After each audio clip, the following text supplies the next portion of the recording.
तीसरा है वोल्टेज। ठीक है, अब वोल्टेज क्या होता है, तो वोल्टेज के बारे में कि किसी इलेक्ट्रॉन को एक पॉइंट से दूसरे पॉइंट तक किसी पर्टिकुलर डायरेक्शन में मूव कराने के लिए जो एक्सटर्नल फोर्स की आवश्यकता होती है उसी को हम क्या बोलते हैं, उसी को हम बोलते हैं इलेक्ट्रिक पोटेंशियल। तो लिख सकते हैं to move electron from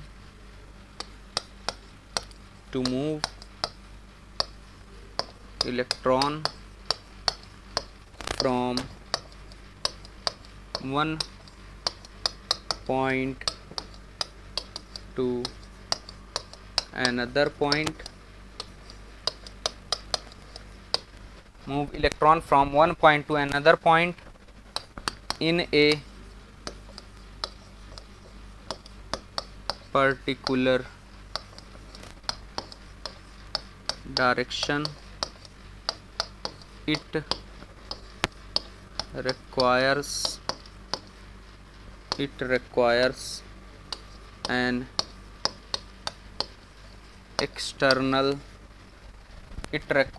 an external force which is provided by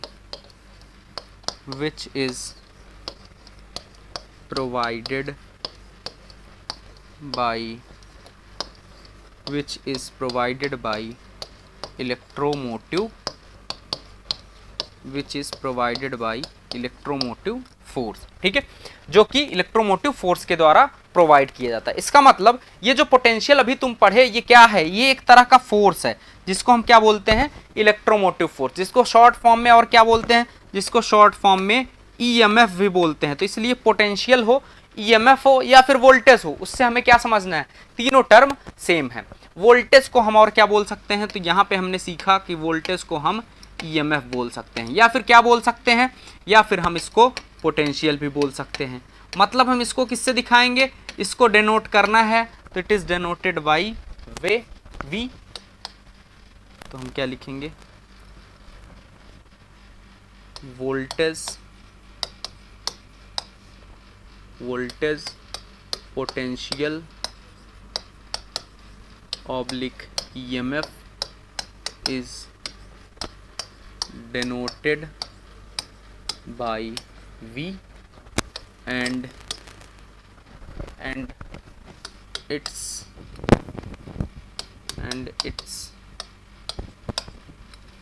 unit is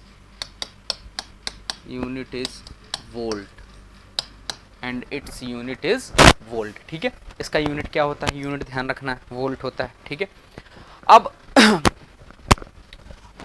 V is equals to जो वोल्टेज होगा ये क्या होता है, V इज इक्वल्स टू होता है dW by dQ। V is equals to dW by dQ। यहाँ पे W का एनर्जी क्या होगा, वो W जहाँ पे क्या है, W यहाँ पे वर्क डन है, तो वर्क डन का एनर्जी क्या होता है, वर्क डन का एनर्जी जूल्स होता है। अगर वर्क डन का एनर्जी जूल्स है और Q का एनर्जी, Q का यूनिट क्या है, Q का यूनिट है कूलम, Q का यूनिट क्या है, कूलम। तो पोटेंशियल का यूनिट हम क्या लिख सकते हैं, पोटेंशियल का यूनिट लिखेंगे जूल पर कूलम। ठीक है, या फिर और क्या इसका यूनिट होता है, और इसका यूनिट होता है वोल्टेज का वोल्ट। ठीक है, तो या तो वोल्ट इसका यूनिट लिखेंगे या फिर क्या लिखेंगे, या फिर जूल पर कूलम लिखेंगे। ठीक, जहाँ पे यहाँ पे W क्या है, W is the work done, तो dW क्या होगा, चेंज इन वर्क डन, या फिर और इसको क्या बोलते हैं, और इसको बोलते हैं और एनर्जी, और इसको हम क्या बोलते हैं, एनर्जी भी बोलते हैं। ठीक है, यहाँ पे Q क्या है, यहाँ पे स्मॉल q है चार्ज, और dQ फिर क्या हो जाएगा, चेंज इन चार्ज। ठीक है, और यहाँ पे V क्या है, यहाँ पे V समझ ही रहे हो, हम किससे डिनोट करेंगे इसको, वोल्टेज को, हम वोल्टेज को V से डिनोट करेंगे। ठीक है, यहाँ तक पोटेंशियल क्लियर। चलो ठीक है, अब पोटेंशियल में कुछ चीज़ें और सीखते हैं। कुछ चीज़ें क्या सीखेंगे कि जैसे इलेक्ट्रिक फील्ड के बारे में क्या जानते हो। इलेक्ट्रिक फील्ड जो होता है वो क्या होता है, इलेक्ट्रिक फील्ड हमेशा पॉजिटिव चार्ज से या पॉजिटिव टर्मिनल से निगेटिव टर्मिनल की तरफ होता है। मतलब इलेक्ट्रिक फील्ड का अगर डायरेक्शन हम बोलना चाहें तो हमेशा क्या होगा, प्लस से माइनस की तरफ। तो अगर किसी एक पॉजिटिव चार्ज को किसी इलेक्ट्रिक फील्ड में रखोगे तो क्या होगा, जब हम किसी एक पॉजिटिव चार्ज को किसी इलेक्ट्रिक फील्ड में रखेंगे तो चलो देख लेते हैं क्या होगा। मान लो ये हमारा एक इलेक्ट्रिक फील्ड था, ठीक है। अब इलेक्ट्रिक फील्ड कहाँ से कहाँ था, इलेक्ट्रिक फील्ड प्लस से माइनस की तरफ था, तो इलेक्ट्रिक फील्ड क्या होगा, प्लस से माइनस की तरफ। मतलब इलेक्ट्रिक फील्ड का डायरेक्शन क्या होगा, इलेक्ट्रिक फील्ड का डायरेक्शन ये रहा होगा ऊपर की तरफ, ठीक है। अब इसमें हम क्या कर रहे हैं, अब अगर हम इसमें एक पॉजिटिव चार्ज रखेंगे, इसमें अगर एक मान लो पॉजिटिव चार्ज रखेंगे तो इसका कैरेक्टर कैसा होगा, तो ये पॉजिटिव चार्ज क्या हो जाएगा, इलेक्ट्रिक फील्ड के डायरेक्शन में एक्सीलरेट कर जाएगा। ये पॉजिटिव चार्ज इलेक्ट्रिक फील्ड के डायरेक्शन में एक्सीलरेट कर जा रहा है, तो इससे हमें क्या पता चल रहा है, इससे हमें ये पता चल रहा है कि ये पॉजिटिव वाले जो टर्मिनल्स हैं ये क्या कर रहे हैं, इस प्लस चार्ज को रिपेल कर रहे हैं, और ये जो निगेटिव है इसको अट्रैक्ट कर रहे हैं। तभी तो ये क्या कर जा रहा है, तभी तो ये किसी इलेक्ट्रिक फील्ड में पॉजिटिव चार्ज को रखने से वो पॉजिटिव चार्ज क्या हो जा रहा है, इलेक्ट्रिक फील्ड के डायरेक्शन में अट्रैक्ट हो जा रहा है, ठीक है।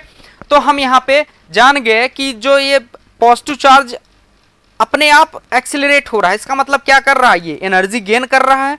इसका मतलब ये इलेक्ट्रिक फील्ड से क्या कर रहा है, एनर्जी गेन कर रहा है। तो इसलिए हम यहाँ लिख सकते हैं कि positive charge accelerates in the electric field in the direction of electric field, ठीक है। तो यहाँ पे लिख सकते हैं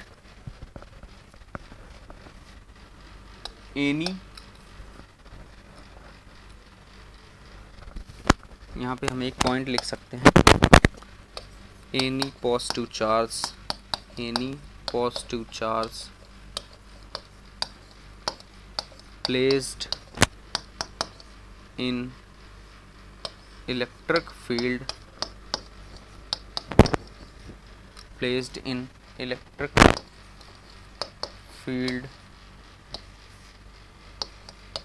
can accelerate in the direction of electric field and the energy is gained by the charge, और चार्ज के द्वारा क्या होगा, एनर्जी प्राप्त होगा, ठीक है। मतलब चार्ज एनर्जी गेन करेगा, ठीक है।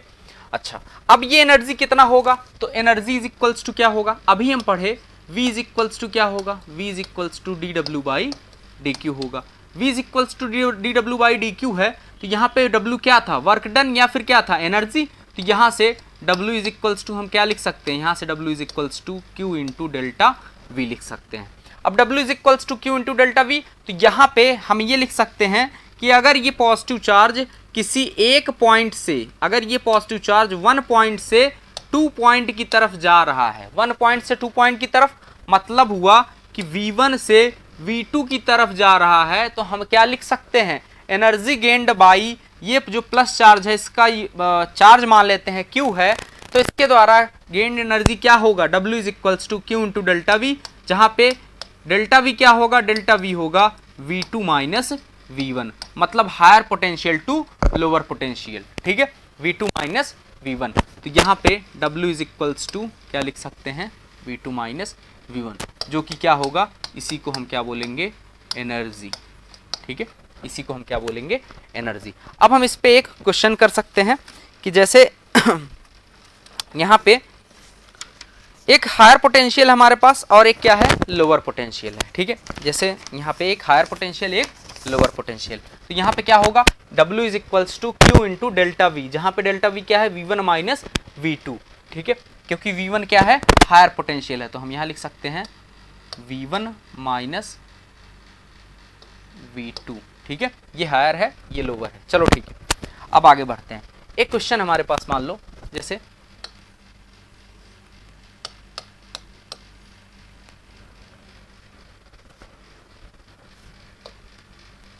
इसको A पॉइंट, इसको B पॉइंट। अब हमें दिया हुआ है कि इसका वैल्यू कितना है, -8 वोल्ट है। तो बताओ इसमें क्या होगा। जैसे पहला ऑप्शन दिया हुआ है VA is greater than VB होगा, या फिर VA is less than VB होगा, या फिर बताओ VA is equals to VB होगा, या फिर चलो ठीक है तीन में ही से ही बताओ कौन सा सही होगा। तो कैसे पता करेंगे? तो यहाँ पे अभी कुछ हायर पोटेंशियल और लोअर पोटेंशियल वाले कॉन्सेप्ट बताया गया। हायर पोटेंशियल और लोअर पोटेंशियल का कॉन्सेप्ट क्या बताया गया? ये बताया गया कि जो पॉइंट प्लस टर्मिनल से कनेक्टेड होगा वो किस पे होगा? वो हायर पोटेंशियल पे होगा, और जो पॉइंट माइनस टर्मिनल पे कनेक्टेड होगा वो क्या होगा? वो लोअर पोटेंशियल पे होगा। चलो ठीक है, मतलब यहां पे हम ए पॉइंट को क्या बोल सकते हैं? Point A is referred as higher potential point, higher potential का होगा, ठीक है। And point B is referred as lower potential, क्योंकि वो किससे कनेक्टेड है? माइनस से कनेक्टेड है, ठीक है, माइनस से कनेक्टेड है, कि ये प्लस से कनेक्टेड है इसलिए, ये माइनस से कनेक्टेड है इसलिए, ठीक है। तो अब यहां से हम लिख सकते हैं कि करंट का फ्लो कहां से होता है, या फिर चलो लिखो higher potential minus lower potential, higher potential minus lower potential, higher potential minus lower potential is equals to क्या होता है? हायर पोटेंशियल माइनस लोअर मतलब VA minus VB is equals to क्या होगा? जो वोल्टेज होगा, कितना वोल्ट है? -8 वोल्ट है, -8 वोल्ट है। मतलब यहां से हम लिख सकते हैं हायर पोटेंशियल कौन सा है? VA है, माइनस लोअर पोटेंशियल VB, तो VA minus VB is equals to क्या हमें मिला? -8 वोल्ट मिला। तो हम यहाँ इसको सॉल्व करेंगे तो क्या मिलेगा हमें? हमें मिलेगा VB को इस तरफ लेके जाते हैं तो क्या होगा? तो हमें पता चलेगा VB इज इक्वल्स टू क्या हो गया है? तो VB इज इक्वल्स टू हो गया है VA प्लस 8। मतलब यहां से हम बता सकते हैं कि VB अगर VA प्लस 8 है तो मतलब VB बड़ा है किससे? VA से। तो यहां से हम बोल सकते हैं VB is greater then VA। मतलब कौन सा ऑप्शन सही होगा? तो हमारे पास यहाँ सेकेंड ऑप्शन जो है हमारा वो सही है, ठीक है। तो मतलब ऐसे भी क्वेश्चंस पूछे जा सकते हैं, या फिर बोले जा सकते हैं कि कौन सा पोटेंशियल, कौन सा पॉइंट हायर पोटेंशियल पे है या फिर कौन सा पॉइंट लोअर पोटेंशियल पे है, एनालिसिस करके बताओ, ठीक है। तो ये सब चीज़ें पूछी जा सकती हैं, तो इनके बारे में जानना ज़रूरी है, ठीक है। अब जैसे यहाँ पे अभी ये -8 वोल्ट के कारण थोड़ा सा दिक्कत आई तुमको, तो उस दिक्कत को दूर कर लेते हैं। जैसे मान लो अगर इस तरफ के करंट को ए पॉइंट से बी पॉइंट तक की करंट को हम I एम्पियर बोल रहे हैं, तो इसके जस्ट अपोजिट करंट को हम क्या बोलेंगे? इसके जस्ट अपोजिट करंट को हम -I एम्पियर बोलेंगे। इसी तरह अगर मान लो किसी टर्मिनल में, किसी पोटेंशियल में या किसी बैटरी में ये प्लस माइनस लगा हुआ है और इसको क्या बोल रहे हो? V वोल्ट बोल रहे हो, तो इसके जस्ट अगर अपोजिट टर्मिनल में होगा पोटेंशियल कि माइनस और प्लस के टर्म में, तो हम क्या बोलेंगे? इसको हम बोलेंगे -V वोल्ट, ठीक है। तो ये सब कनेक्शंस में हमें दिक्कत नहीं आना चाहिए कि प्लस क्या है माइनस क्या है, ठीक है। चलो अब हम पावर के बारे में पढ़ते हैं, पावर क्या होता है, ठीक है। तो नेक्स्ट है पावर, चौथा नंबर है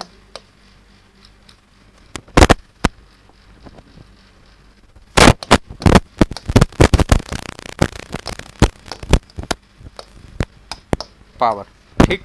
पावर क्या होता है? लिखेंगे it is the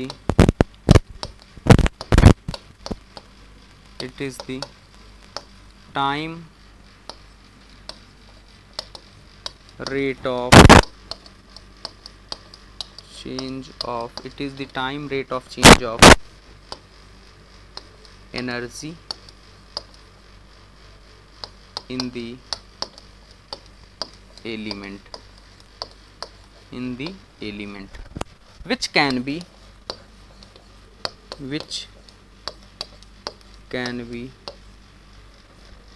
absorbed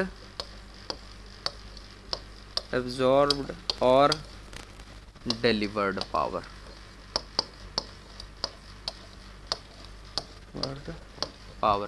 जो कि एब्जॉर्ब पावर हो सकता है या फिर डिलीवर्ड पावर हो सकता है, ठीक है। मतलब P इज इक्वल्स टू, हमें क्या पता चला यहाँ पे? P इज इक्वल्स टू पता चला कि क्या होगा? P इज इक्वल्स टू होगा चेंज इन एनर्जी, मतलब dW किसके रेस्पेक्ट में? With the time. तो dw/dt, ठीक है। मतलब P इज इक्वल्स टू, अगर dw/dt है तो हम यहाँ से क्या लिख सकते हैं, चलो देखते हैं। P is equals to dw/dt में हम लिख सकते हैं कि dw क्या है, dw एनर्जी है, चेंज इन एनर्जी, dt क्या है, चेंज इन टाइम। w का यूनिट अभी कुछ देर पहले पता चला कि एनर्जी का यूनिट क्या होता है, जूल होता है, तो एनर्जी का यूनिट क्या लिखेंगे, joules.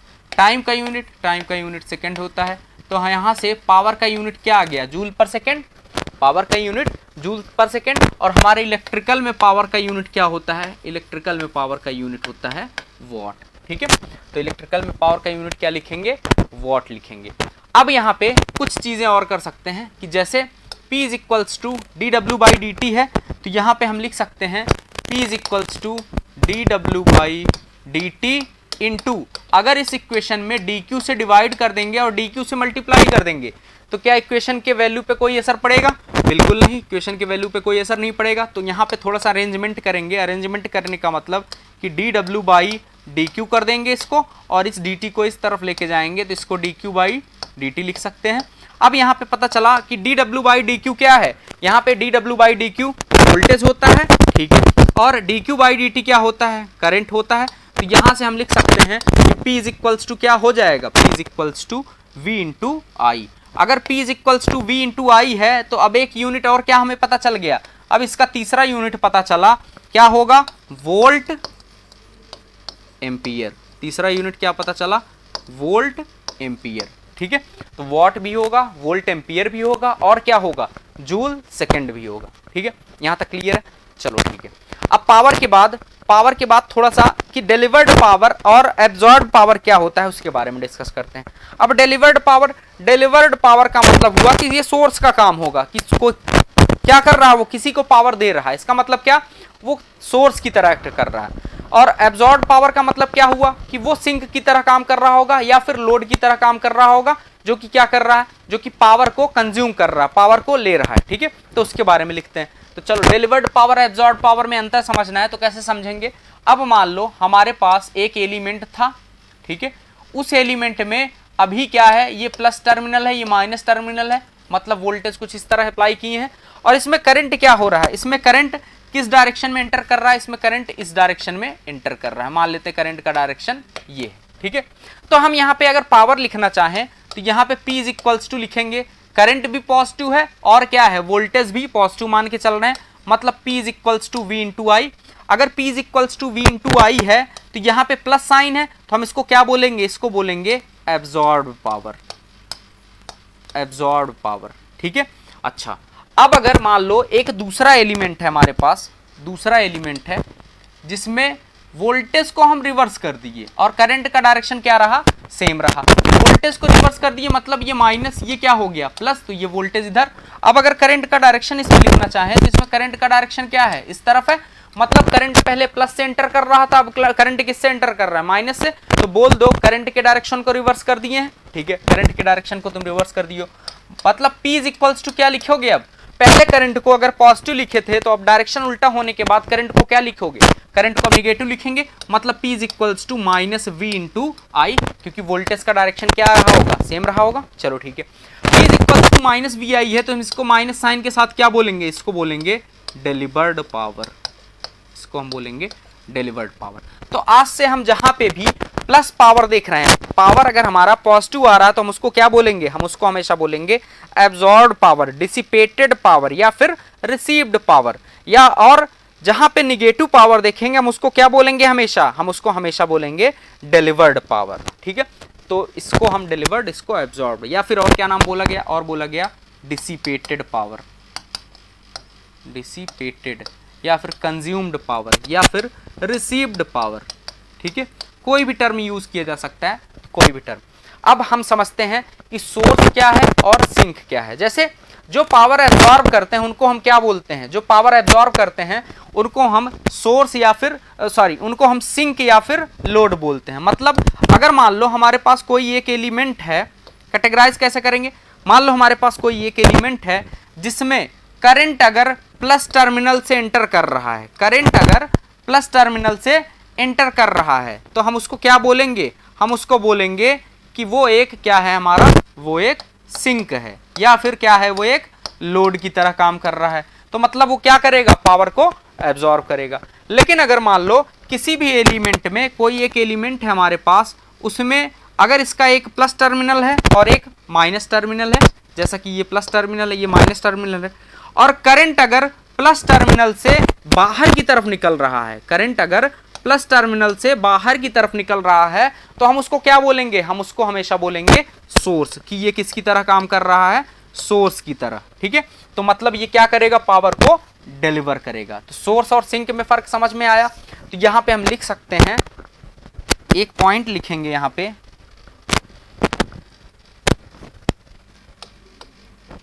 If current in any element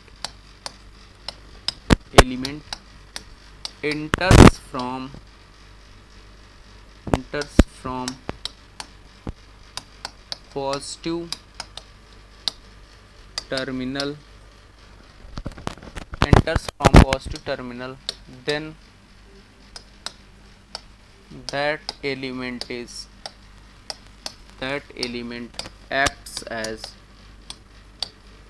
as load और सिंक। लोड की तरह काम करेगा, सिंक की तरह काम करेगा, और क्या, and it absorbs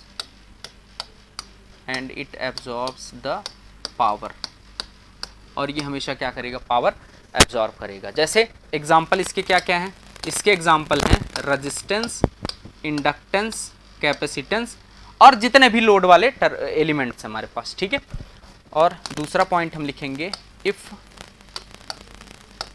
current in any element leaves from positive terminal, then that element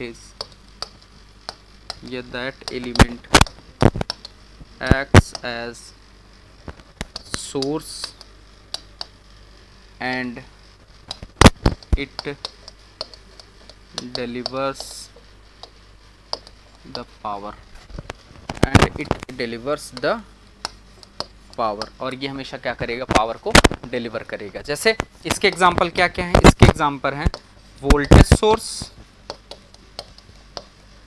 source, current source,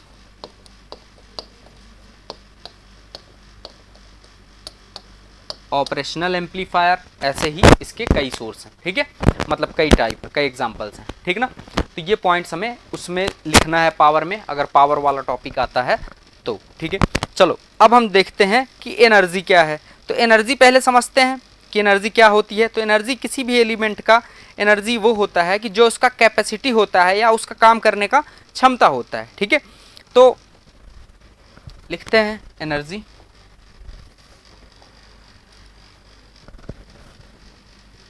चौथा है हमारे पास, ये चौथा, पांचवा होगा, पांचवा है energy.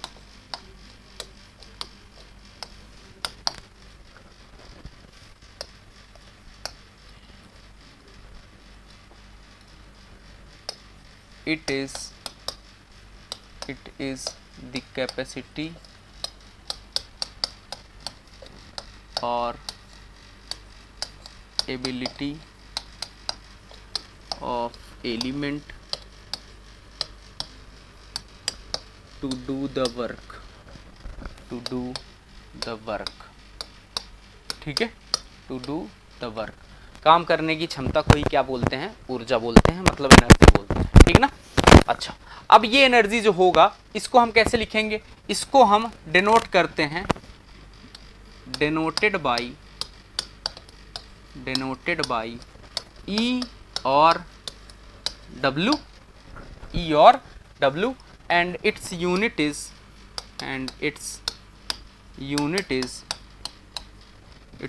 Is joule. Its unit is joule. या फिर और क्या बोलते हैं इसके यूनिट को, और बोलते हैं वॉट आवर को, लेकिन उसके बारे में हम थोड़ी देर बाद देखते हैं। जैसे एनर्जी इज इक्वल्स टू क्या हो जाएगा, फिर यहाँ से E इज इक्वल्स टू हो जाएगा 0 to T इंटू dt। मतलब एनर्जी इज इक्वल्स टू क्या हो गया, एनर्जी इज इक्वल्स टू हमें यहाँ पता चला कि energy is equals to power into time होगा। अब पावर का यूनिट क्या होता है हम जानते हैं, पावर का यूनिट क्या होगा, पावर का यूनिट अभी हम कुछ देर पहले देखे वॉट होगा, टाइम का यूनिट क्या होगा, सेकेंड होगा। तो हमारा जो एनर्जी होगा उसका यूनिट क्या होगा, वॉट सेकेंड। लेकिन हमेशा एनर्जी क्या होता है, हमेशा एनर्जी पूरे घर का कैलकुलेट किया जाता है। पूरे घर का अगर एनर्जी कैलकुलेट किया जाएगा तो वो किलोवाट्स में आता है हमेशा, ठीक है। तो वॉट की जगह क्या लिख देंगे, किलोवाट्स केवल लिख देंगे, चलो ठीक है।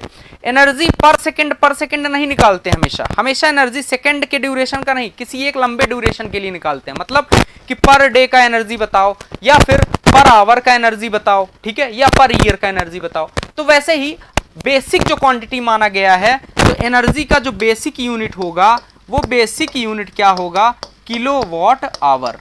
इसको हम किस में कन्वर्ट कर दिए हैं, किलोवाट आवर में, ठीक है। तो ये क्या है, ये हमेशा वाट सेकेंड ही है, लेकिन इसको हम बड़े स्केल पे मेजर कर रहे हैं, ठीक है।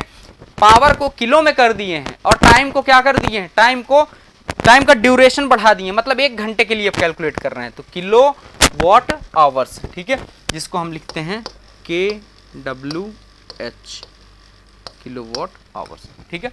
तो ऐसे लिखा जाता है एनर्जी का यूनिट। चलो ठीक है, अब नेक्स्ट देखते हैं।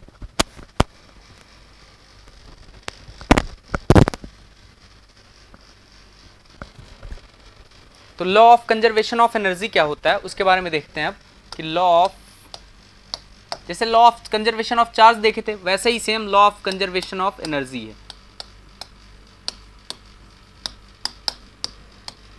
of energy, it states that energy can neither be created nor be destroyed,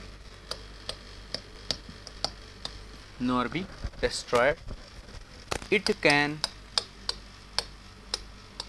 only converted from one form to another form। इसको एक फॉर्म से दूसरे फॉर्म में, जैसे इलेक्ट्रिकल टू मैकेनिकल, जैसे इसका एग्जांपल क्या है कि हम इलेक्ट्रिसिटी टू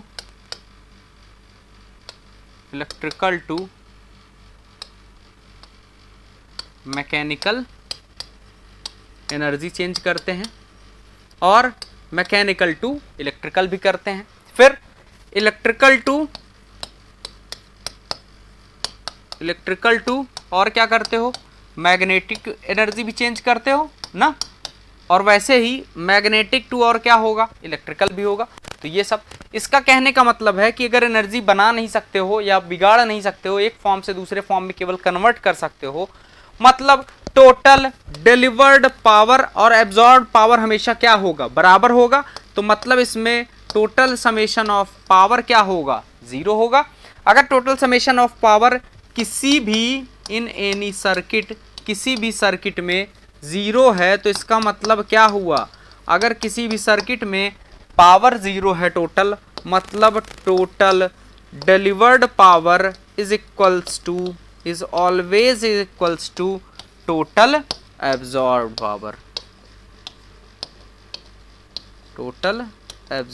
पावर, ठीक है। तो डिलीवर्ड पावर और एब्जॉर्ब पावर क्या होंगे, हमेशा एक दूसरे के।